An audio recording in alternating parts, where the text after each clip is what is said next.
ভাই সামনে না ভাই সামনে না আন্তর্জাতিক মাতৃভাষা দিবসে শহীদ মিনারে শ্রদ্ধা জানাতে গিয়ে হামলার শিকার হয়েছেন বলে অভিযোগ করেছেন ব্রাহ্মণবাড়িয়া 2 আসনের নবনির্বাচিত স্বতন্ত্র সংসদ সদস্য ব্যারিস্টার রুমিন ফারহানা। গতকাল শুক্রবার 20 ফেব্রুয়ারি দিবাগত রাতে স্থানীয় বিএনপির এক অংশের কর্মীদের হাতে লাঞ্ছিত ও বাধার সম্মুখীন হওয়ার পর তিনি তীব্র ক্ষোভ ও হুঁশিয়ারি ব্যক্ত করে এ অভিযোগ করেন। রুমিন ফারহানার অভিযোগ করে বলেন, ওয়ারেন্ট অব প্রেসিডেন্স অনুযায়ী সংসদ সদস্য হিসাবে তার সবার আগে ফুল দেওয়ার কথা ছিল, কিন্তু সেখানে উপস্থিত বিএনপির কিছু নেতাকর্মী তার সমর্থকদের উপর পরিকল্পিতভাবে হামলা চালায়। তিনি বলেন, তাকে একপাশে ধাক্কা দিয়ে ফেলে দেওয়ার মতো অবস্থা তৈরি করা হয়েছে।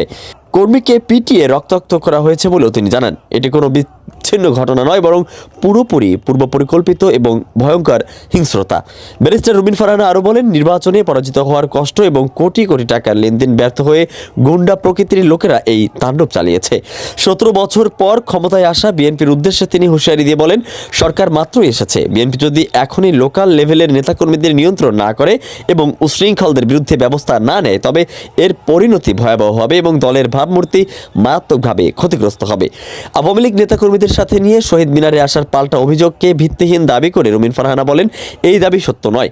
আর যদি কেউ যেতেও তার মানে কি তাকে মারতে হবে?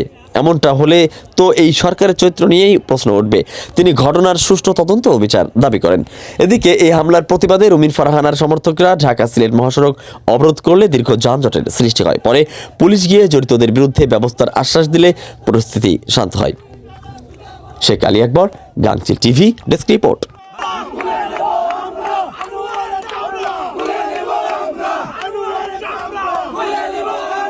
আঙ্কেল একটু সাইডে দিয়ে